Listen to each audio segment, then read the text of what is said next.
നമസ്കാരം. Smile centre ഇന്ത്യയുടെ YouTube ചാനലിലേക്ക് സ്വാഗതം. നമ്മൾ ഇപ്പോൾ സംസാരിക്കാൻ പോകുന്നത് ടൂത്ത് വൈറ്റനിങ്ങിനെ കുറിച്ചാണ്. പൊതുവെ ഡോക്ടർ രൂപേഷ് എൻ്റെ കൂടെയുണ്ട്, നമ്മുടെ കൺസൾട്ടൻറ്റ് പ്രോസ്റ്റോഡോണ്ടിസ്റ്റ് ആണ്. അപ്പോൾ ടൂത്ത് വൈറ്റനിങ് എന്ന് പറയുന്ന ഒരു പ്രക്രിയ, അതായത് പല്ല് വെളുപ്പിക്കുക എന്നുള്ളത് എല്ലാവർക്കും വളരെ പ്രിയപ്പെട്ട ഒരു സംഭവമാണ്. അപ്പോൾ ഒരുപാട് പേർക്ക് വെളുത്ത പല്ലുകൾ വേണം എന്ന് ഭയങ്കര നിർബന്ധമുണ്ട്. അപ്പോൾ പല പേഷ്യൻസും നമ്മളോട് വന്ന് ചോദിക്കാറുണ്ട്, ഡോക്ടർ ഞങ്ങൾക്ക് പല്ല് വെളുപ്പിക്കണം, അതിനുള്ള മാർഗങ്ങൾ എന്തൊക്കെയാണ് എന്ന് ചോദിക്കാറുണ്ട്. അപ്പൊ എന്തൊക്കെയാണ് ഡോക്ടർ രൂപേഷ്, നമുക്ക് അതിനെപ്പറ്റി ഒരു ചെറിയ ചർച്ചയാവാം. തീർച്ചയായും. ഈ പണ്ട് മുതലേ ഈ ഹോളിവുഡ് സ്മൈൽ എന്ന് പറഞ്ഞൊരു കോൺസെപ്റ്റ് ഉണ്ട്. അതായത് വെളുത്ത പല്ല് എന്നൊരു കോൺസെപ്റ്റ്. അത് ലോകം മുഴുവൻ എല്ലാവർക്കും വെള്ള പല്ലുകൾ തന്നെ വേണം, പല്ലിന്റെ കളറ് വെള്ള എന്നുള്ളതാണ് നമ്മളുടെ ഒരു കോൺസെപ്റ്റ്. അപ്പൊ ഡോക്ടർ നമ്മൾ ഈ ടൂത്ത് വൈറ്റനിങ് അതൊരു ഒരു ഒരു പെർട്ടിക്കുലർ ട്രീറ്റ്മെന്റ് മൊഡാലിറ്റിയാണ്. ഒരു ട്രീറ്റ്മെന്റിന്റെ ഒരു നൂതന സാങ്കേതിക വിദ്യയാണ് പല്ല് വെളുപ്പിക്കുക എന്നുള്ളത്. അപ്പം സാധാരണഗതിയിൽ ഇപ്പൊ ഒരു പേഷ്യന്റ് വന്ന് ഒരു പല്ല് കുറച്ച് നല്ല വെളുത്ത് വേണമെന്ന് പറയുകയാണെങ്കിൽ ഒരു ഓപ്ഷൻ ഉള്ളത് പല്ല് നമ്മൾ ക്യാപ്പ് ചെയ്യുകയോ അല്ലെങ്കിൽ ലാമിനേറ്റ് എന്ന് പറഞ്ഞ പ്രൊസീജിയർ. ലാമിനേറ്റിനെ പറ്റിയും നമ്മളുടെ മുൻപേ ഉള്ള യൂട്യൂബ് ചാനൽ പറഞ്ഞിട്ടുണ്ട്. ബേസിക്കലി ഒരു പാളി പോലെ പല്ലിന്റെ മുകളിൽ ഒട്ടിക്കുന്ന ഒരു പ്രക്രിയ, ആർട്ടിഫിഷ്യൽ ആയിട്ടുള്ള ഇത് രണ്ടും ഞാൻ ഈ പറഞ്ഞ രണ്ട് സംഗതികളും ആർട്ടിഫിഷ്യൽ ആയിട്ടുള്ള പല്ലിന്റെ പുറത്തൊരു ആവരണം കൊടുത്ത് പല്ല് വെളുപ്പിക്കുന്ന ഒരു പ്രക്രിയയാണ്.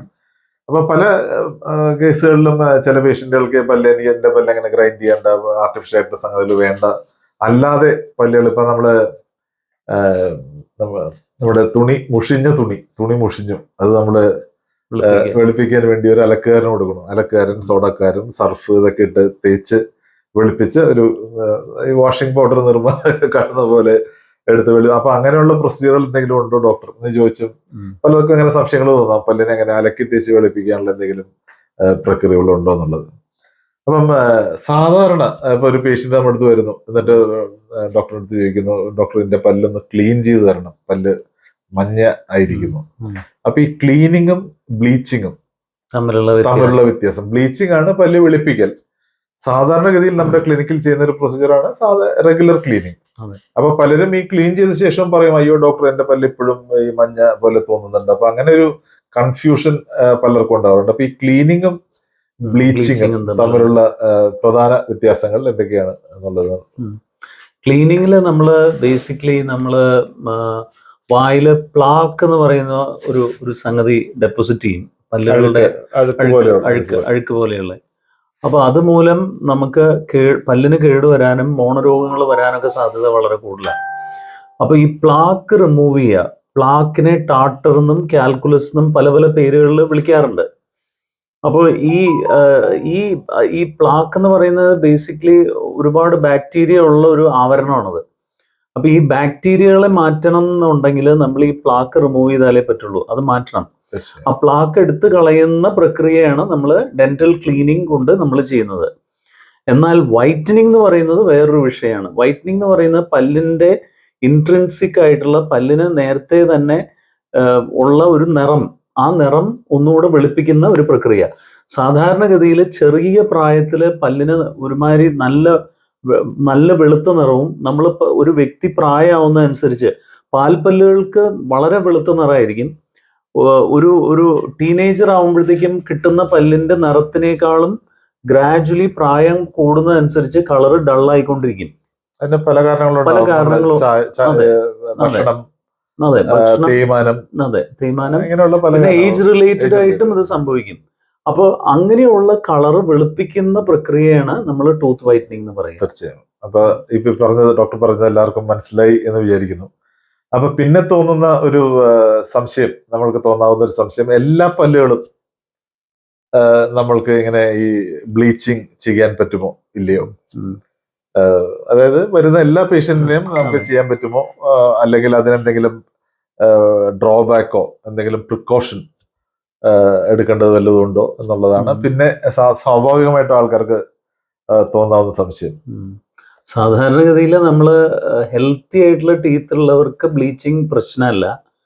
പക്ഷെ കേടുകളുള്ള അവസരങ്ങളിൽ നമ്മൾ എപ്പോഴും ബ്ലീച്ചിങ് വളരെയധികം സൂക്ഷിച്ച് ചെയ്യണം. ഇല്ലെങ്കിൽ അത് ചിലപ്പോ വെളുക്കാൻ തേച്ചത് പാണ്ടായി എന്ന് പറഞ്ഞ പോലെ ആവാനും മതി. സെൻസിറ്റിവിറ്റി വരാം, ചിലപ്പോ കേട് കൂടുതൽ പ്രോഗ്രസ് ചെയ്യാം. അപ്പൊ അതുകൊണ്ട് അതൊരു പ്രോപ്പർ അസസ്മെന്റ് വളരെ പ്രധാനമാണ്.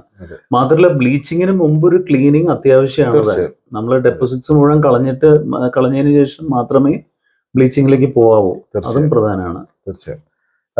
പിന്നെ ഇതില് ബ്ലീച്ചിങ്ങില് പല മെത്തേഡ്സ് ഉണ്ട്. അതിനെപ്പറ്റി ഡോക്ടർ രൂപേഷ് ഒന്ന്. അതെ, ഇപ്പം നമ്മളിപ്പം ബ്ലീച്ചിങ് എന്ന് പറയുമ്പോൾ ജനറലി ഇപ്പം ഒരു ക്ലിനിക്കിൽ വരുമ്പോൾ ഒരു ക്ലിനിക്കിൽ ചെയ്യുന്ന പ്രൊഫഷണലി ചെയ്യുന്ന ബ്ലീച്ചിങ് മെത്തേഡ്സ് ഉണ്ട്. പിന്നെ ഒരു ഇൻഹൗസ്, അതായത് നമ്മള് വീട്ടിൽ ചെയ്യാവുന്ന തരത്തിലുള്ള ബ്ലീച്ചിങ് മെത്തേഡ്സ് ഉണ്ട്. ഇപ്പൊ ക്ലിനിക്കിൽ ചെയ്യുന്നത് ഒരു ഇന്റൻസ് ബ്ലീച്ചിങ് പ്രൊസീജിയർ ആയിരിക്കും സാധാരണ ക്ലിനിക്കുകളിൽ. അത് കൂടുതലും high intensity peroxides oxidising agents ഒക്കെ ആയിരിക്കും അതിനുവേണ്ടി ഉപയോഗിക്കുന്നത്. പിന്നെ ഇപ്പം നമ്മളുടെ ക്ലിനിക്കിലാണെങ്കിൽ ലേസർ ആക്ടിവേറ്റഡ്, ലേസർ ഉപയോഗിച്ചും ചെയ്യുന്നുണ്ട്. ലേസർ ഉപയോഗിച്ച് അത് ആക്ടിവേറ്റ് ചെയ്ത് കഴിഞ്ഞാൽ അതിന്റെ ബ്ലീച്ചിങ് എഫക്റ്റ് വളരെ ഹൈ ഇന്റൻസിറ്റി ആയിരിക്കും. അത് അങ്ങനെയുള്ള ഇന്റൻസിറ്റി ഉള്ള ബ്ലീച്ചിങ് ഏജൻസ് നമുക്ക് വീട്ടിൽ കൊടുത്തുവിടാൻ പറ്റില്ല. നമ്മളുടെ പ്രൊഫഷണൽ സൂപ്പർവിഷനിൽ തന്നെ നോക്കി ചെയ്യേണ്ട സംഗതികളാണ്. അതിന്റെ ഒരു വ്യത്യാസം എന്ന് പറഞ്ഞാൽ അതിന്റെ എഫക്ട് ഇമ്മീഡിയറ്റ് ആയിരിക്കും. അതെ, ഇമ്മീഡിയറ്റും ആണ്, കുറച്ചുകൂടെ ലോങ് ലാസ്റ്റിംഗും ആയിരിക്കും മറ്റേതിനേക്കാളും. അതെ, ബ്ലീച്ചിങ് മെത്തേഡ്സിനേക്കാളും കുറച്ചുകൂടെ ലാസ്റ്റിംഗ് ആയിരിക്കും. ഒരു പ്രൊഫഷണൽ പ്രൊട്ടക്ട് സാധാരണഗതിയിൽ ഒരു മേ ബി ഒരു 30 to ഒരു half an hour to 1 hour സമയം ക്ലിനിക്കിൽ സ്പെൻഡ് ചെയ്യേണ്ടി വരും. അപ്പൊ അതാണ് ഈ പ്രൊഫഷണലി ചെയ്യുന്ന ക്ലീനിങ് മെത്തേഡ്, ബ്ലീച്ചിങ് മെത്തേഡ്. അത് കൂടാതെ നമ്മൾ ഇവിടുന്ന് പ്രൊഫഷണലി നമ്മൾ സ്പെഷ്യൽ ആയിട്ടുള്ള ട്രേകളൊക്കെ ഫാബ്രിക്കേറ്റ് ചെയ്ത് ഈ ബ്ലീച്ചിങ് ഏജന്റ് നമ്മൾ പേഷ്യൻസിന് വീട്ടിലും കൊടുത്തു വിടാറുണ്ട്. അത് കാരണം ചിലപ്പോൾ ഇത്ര സമയം ക്ലിനിക്കിൽ സ്പെൻഡ് ചെയ്യാൻ പറ്റാതായിരിക്കും. അവരുടേതായിട്ടുള്ള സൗകര്യപ്രകാരം അവർക്ക് ചില സമയത്ത് നമ്മളുടെ ക്ലിനിക്കിൽ ചെയ്യുന്ന ബ്ലീച്ചിങ് ഈ വൈറ്റ്നെസ് ചിലപ്പോൾ കൺട്രോൾ ചെയ്യാൻ പറ്റില്ല. ചിലപ്പോ ഒരു ടോട്ടൽ വൈറ്റ് ആയി മാറാൻ സാധ്യതയുണ്ട് ആ സമയത്ത്. അപ്പൊ ഈ ഹോം ബ്ലീച്ചുകൾ പതുക്കെ ചെയ്യുന്ന ബ്ലീച്ചുകളാണെങ്കിൽ ഈ വൈറ്റ്നസ് സ്റ്റോപ്പ് ചെയ്യാം. ആ ഒരു ഇഷ്ടപ്പെട്ട ഒരു വൈറ്റ്നസ് എത്തുന്ന സമയത്ത് പ്രോബ്ലി നമുക്കവിടെ അത് പ്രോബ്ലി നിർത്താൻ പറ്റും. പക്ഷെ എന്ത് തരത്തിലുള്ള ബ്ലീച്ചിങ്ങോ വൈറ്റനിങ് മെത്തേഡ് ഉപയോഗിക്കുകയാണെങ്കിലും നമ്മൾ ഈ യൂട്യൂബിലും അഥവാ ആമസോണിലോ അങ്ങനെയുള്ള സ്ഥലങ്ങളിൽ കാണുന്ന ഓഫ് ദ ഷോപ്പ് ബ്ലീച്ചിങ് പ്രൊഡക്റ്റുകൾ വാങ്ങാതിരിക്കുകയാണ് ഉത്തമം. അതൊരു വലിയ അപകടം സംഭവിക്കാം. കാരണം വെച്ചാൽ പല ആൾക്കാരും മോണ പൊള്ളിയിട്ടും ചിലപ്പോ ഇവര് പറയുന്ന പോലെ ചൂടുവെള്ളത്തിലിട്ട് പ്രസ് ചെയ്ത് ആക്കുന്ന ട്രേ ആണ് ഈ പലപ്പോഴും നമ്മൾ ഈ ഇതേപോലുള്ള സംഗതികളിൽ കാണാറുള്ളത്. അപ്പൊ ഈ പല്ലുകളിൽ ഈ ട്രേ ഫിറ്റ് ചെയ്തില്ലെങ്കിൽ, കറക്റ്റ് ആയിട്ട് ഫിറ്റ് ചെയ്തില്ലെങ്കിൽ ഈ ബ്ലീച്ചിങ് ജെൽ, ഈ ബ്ലീച്ചിങ് സബ്സ്റ്റൻസ് അതിൽ നിന്ന് ചാടി മോണയിലൊക്കെ വന്ന് ഒട്ടിയിരിക്കാൻ സാധ്യതയും മോണ പൊള്ളാനും. കാരണം ഇത് ഹൈ ഇന്റൻസിറ്റി ഓക്സിഡൈസിങ് ഏജൻസ് ആണ്, പെറോക്സൈഡ്സും ഒക്കെയാണ്. അപ്പൊ അങ്ങനെയുള്ള പല കേസുകളും നമ്മൾ അലർജിയോ അങ്ങനെയുള്ള കാര്യങ്ങളൊക്കെ സംഭവിക്കാം. അപ്പൊ പ്രിഫറബിളി ഇങ്ങനെയുള്ള സംഗതികൾ ചെയ്യുമ്പോൾ അത് ഒരു വളരെ തറവ് പ്രൊഫഷണലിന്റെ കെയറിൽ ചെയ്യുന്നതാണ്. ഹോം ബ്ലീച്ച് ആയാലും ക്ലിനിക്കൽ ബ്ലീച്ച് ആയാലും പ്രൊഫഷണൽ ബ്ലീച്ചുകളായാലും. പിന്നെ പലർക്കും ഇപ്പൊ ഇത് സംശയം തോന്നാം, ഇത് എത്ര നാൾ നമ്മളിപ്പോ ഒരു ബ്ലീച്ചിങ് ചെയ്ത് കഴിഞ്ഞാൽ അത് എത്ര നാൾ ലാസ്റ്റ് ചെയ്യും? അതൊരു ലൈഫ് ലോങ് വൈറ്റ്നസ് ആണോ, അല്ലെങ്കിൽ അത് ഒരു ഏകദേശം കുറച്ച് നാളത്തേക്ക് സംഭവിക്കുന്ന ഒരു പ്രക്രിയയാണ്? അല്ല, അതൊരിക്കലും ലോങ് ലാസ്റ്റിംഗ് അല്ല. പലപ്പോഴും അത് 2-3 വർഷം കൂടുമ്പോൾ, 1-2 വർഷം കഴിയുമ്പോൾ തിരിച്ച് കളറ് ഡള്ളാവും. അപ്പൊ ആ സമയത്ത് നമ്മൾ അത് റിപ്പീറ്റ് ചെയ്തേ പറ്റും, റിപ്പീറ്റ് ചെയ്യേണ്ടി വരാറുണ്ട്. അപ്പോൾ അതൊരിക്കലും ഒരു പെർമനന്റ് സൊല്യൂഷൻ അല്ല. പിന്നെ എപ്പോഴും ഈ ബ്ലീച്ചിങ്ങിന് പോകുന്ന സമയത്ത് നമുക്ക് ഡെന്റൽ ഹെൽത്ത്, അതായത് വളരെ പെർഫെക്റ്റ് ആയിട്ടുള്ള ഗം കണ്ടീഷനും പല്ലിന്റെ സ്ട്രക്ചറിലും പ്രോബ്ലംസ് ഉണ്ടാവരുത് എന്നുള്ളതും പ്രധാനമാണ്. ഇല്ലെങ്കിൽ പലപ്പോഴും പ്രോബ്ലംസ് കൂടുതൽ ഉണ്ടാവാൻ സാധ്യതയുണ്ട്. അതെ, പിന്നെ ഇത് വേറൊരു പ്രിക്കോഷൻ ഉള്ളത്, ചില ആൾക്കാരിൽ പല്ലുകളിൽ ഈ ഫില്ലിങ്ങുകളെല്ലാം കാണാം, ടൂത്ത് കളർ കോമ്പോസിറ്റിന്റെ ഫില്ലിങ്ങുകളെല്ലാം ഉള്ള പല്ലുകൾ ഉണ്ടാവാം. അപ്പം ഈ ബ്ലീച്ച് ചെയ്യുമ്പം ചിലപ്പോ ഈ കോമ്പോസിറ്റ് ഫില്ലിങ് ഒരു വേറൊരു വഴിക്ക് വെള്ളയാവും, പല്ല് വേറൊരു വഴിക്ക് വെള്ളയാവും. അപ്പൊ ഇത് കഴിഞ്ഞ ശേഷം നോക്കുമ്പോ പല്ലുകൾ രണ്ട് കളറായിട്ട് ഇരിക്കുന്നതാണ്. അപ്പം ചില കേസിൽ അപ്പൊ ഫില്ലിങ് ചിലപ്പോ റീടച്ച് ചെയ്യേണ്ടി വരികയൊക്കെ ചെയ്യേണ്ടി വരാം. അപ്പൊ അങ്ങനെയുള്ള കാര്യങ്ങളെല്ലാം നമ്മള് അറിഞ്ഞിരിക്കുക. ചിലപ്പം വളരെ നന്നായിട്ട് ചെയ്തിട്ടുള്ള ഈ കോമ്പോസിറ്റ് ഫില്ലിങ്ങുകളെല്ലാം ചിലപ്പം നിങ്ങൾ കാണുന്ന ഡോക്ടർ പോലും ചിലപ്പോൾ മനസ്സിലാവില്ല അതൊരു ഫില്ലിംഗ് ആണെന്നുള്ള കാര്യം. അപ്പൊ അങ്ങനെ എന്തെങ്കിലും ഉണ്ടെങ്കിൽ അത് ഡോക്ടറോട് സംസാരിച്ച് പറഞ്ഞ് ഇങ്ങനെയുള്ള കാര്യങ്ങളെല്ലാം എല്ലാം ഫിക്സ് ചെയ്തിട്ട് വേണം ഈ ഒരു പ്രൊസീജിയറിന് പോകാനായിട്ട്. പിന്നെ വേറൊരു പ്രധാനപ്പെട്ട കാര്യം, ക്രൗൺസ് ഉള്ള സമയത്ത് ക്രൗണുകളിലെ നിറം ഒരിക്കലും മാറില്ല. ബ്ലീച്ചിങ് ചെയ്താലും ഒരിക്കലും നിറം മാറാൻ പോകുന്നില്ല. അപ്പോ ചിലർക്ക് മുൻപിൽ മാത്രം 2 ക്രൗൺ ഉണ്ടാവും. അപ്പോൾ വളരെ വർഷം മുമ്പ് ചെയ്തിട്ടുള്ള ക്രൗണുകൾക്ക് ഒരു പ്രത്യേക നിറമായിരിക്കും. ആ നിറം എപ്പോഴും സ്റ്റാറ്റിക് ആയിരിക്കും, അതിൽ മാറ്റം വരില്ല. സൈഡിലുള്ള നാച്ചുറൽ ടീത്തിന്റെ നിറം പതുക്കെ ഡള്ളാവും. അങ്ങനെയുള്ള അവസ്ഥയിൽ നമുക്ക് ബ്ലീച്ചിങ് ചെയ്ത് ഫ്രണ്ടിലുള്ള പല്ലിന്റെ ആ നിറത്തിനോട് മാച്ചിങ് ആയിട്ട് നമുക്ക് ബ്ലീച്ച് ചെയ്തെടുക്കാൻ സാധിക്കും. അതിനൊക്കെ പലപ്പോഴും നമുക്ക് ഇൻഹൗസ് ബ്ലീച്ചിങ് ആയിരിക്കും ചില സമയത്ത് ബെറ്റർ ആയിരിക്കുക. ഡോക്ടർക്ക് അത് നേരിട്ട് നോക്കി മോണിറ്റർ ചെയ്ത് അത് കറക്റ്റ് ചെയ്ത് കൊണ്ടുപോകാൻ സാധിക്കും. അപൂർവം ചില സമയത്ത് ഈ ക്രൗണിന്റെ കളറ് മിസ്മാച്ച് ആവും. നമ്മൾ നേരത്തെ എക്സിസ്റ്റിംഗ് ആയിട്ടുള്ള ക്രൗണും ബ്ലീച്ച്ഡ് ആയിട്ടുള്ള പല്ലിന്റെ തമ്മിലുള്ള കളറിൽ ചിലപ്പോൾ ഒരു മിസ്മാച്ച് വരും. അങ്ങനെ വരുമ്പോൾ കുറച്ച് കൂടുതലായിട്ടുള്ള ട്രീറ്റ്മെന്റ് വേറെ എന്തെങ്കിലും എടുക്കേണ്ടിയും വരാറുണ്ട്. തീർച്ചയായും. അപ്പൊ ഇതൊരു പ്രൂവൺ മെത്തഡ് ആണ് ഈ ബ്ലീച്ചിങ് എന്ന് പറഞ്ഞാൽ. ഈ മാർക്കറ്റിൽ ഡോക്ടർ പ്രശാന്ത് കുറെ വൈറ്റനിങ് ടൂത്ത് പേസ്റ്റുകളും വൈറ്റനിങ് മൗത്ത് വാഷ് എന്നൊക്കെ പറഞ്ഞ് ഇങ്ങനെ ഒത്തിരി നമ്മൾ കാണുന്നുണ്ട്. അതിനെപ്പറ്റി എന്തെങ്കിലും നമ്മുടെ അത് മോസ്റ്റ്ലി ഒരു മാർക്കറ്റിംഗ് ഗിമ്മിക്കായിട്ടാണ് എനിക്ക് തോന്നിയിട്ടുള്ളത്. തീർച്ചയായും. അതായത് എന്തിനാണോ ഡിമാൻഡ് ഉള്ളത് എന്ന് അവര് ഐഡന്റിഫൈ ചെയ്ത് ആ ഒരു കാര്യം തന്നെ ഹൈലൈറ്റ് ചെയ്ത് അവര് അത് സെല് ചെയ്യാനായിട്ടുള്ള ഒരു ശ്രമമാണത്. Whitening tooth പേസ്റ്റുകളും. അതെ, അത് വൈറ്റനിങ് ടൂത്ത് പേസ്റ്റ് പലപ്പോഴും whitening mouth washes, whitening tooth paste എന്ന് പറയുന്നതൊക്കെ പലപ്പോഴും ഇതൊരു പരിധി വരെ ഒരു മാർക്കറ്റിംഗ് ഗിമ്മിക്കായിട്ട് എനിക്ക് തോന്നിയിട്ടുണ്ട്. പക്ഷെ ചില ബ്രാൻഡഡ് കമ്പനീസിന്റെ ചില പേസ്റ്റിൽ ചില പ്രത്യേക ഇൻഗ്രീഡിയൻസ് ഉണ്ട്. വൈറ്റനിങ്ങിന് പെറോക്സൈഡ്സ് ഇൻക്ലൂഡ് ചെയ്തിട്ടുള്ള പേസ്റ്റ് ഉണ്ട് എന്നുള്ളതും അതും ഒരു ഫാക്ടറാണ്. പക്ഷെ ഇതെല്ലാം നമ്മൾ ബ്രഷ് ചെയ്യുമ്പോൾ നമുക്ക് തന്നെ അറിയാവുന്നതാണ്. നമ്മൾ ബ്രഷിങ് ഹാർഡ്ലി 1 മിനിറ്റോ 2 മിനിറ്റോ ഒക്കെയാണ് നമ്മൾ ബ്രഷ് ചെയ്യുക.